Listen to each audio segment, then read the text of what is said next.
Euskaraldia bertan da.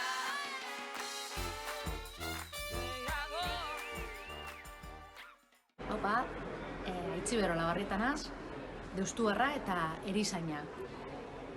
Dagoeneko, 25 urte daramate ospitalean lan egitek, Galdakako ospitalean, etxeko hospitalizazioko zerbitzuan.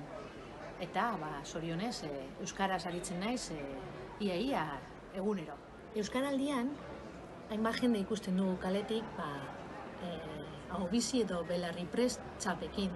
Eta Osakidetzan duela urte batzuetatik ona, bebai, erabaki zen importantea zela ezagutzea edo jakitea jendea, langileen artean edo batez ere gaixoei begira, euskalduna zinela modu baten edo erakustea, ezta? Eta ordutik eramaten dugu edo txapa, edo Osakidetzako zeran, eta horri esker, aitortu behar da, errezago egiten dela euskaraz aritzea bai lankidekin eta gaixoekin.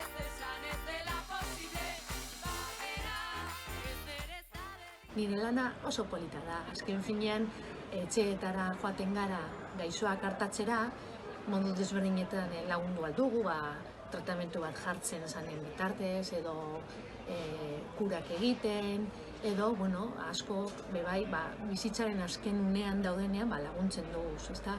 Eta hor ikusten da, ze garrantzitsua den norberaren ama hizkuntzan aritzea, ezta? Oso momentu hunkigarriak dira, eta sartzen gara gaixoen etxeetan, eta egia esan oso eskergarria da, beraiek esaten dizutenen, ze ondo euskalduna zara eta euskaraz egin aldogu, eta benetan, hori oso pozgarria suertatzen da guretzat.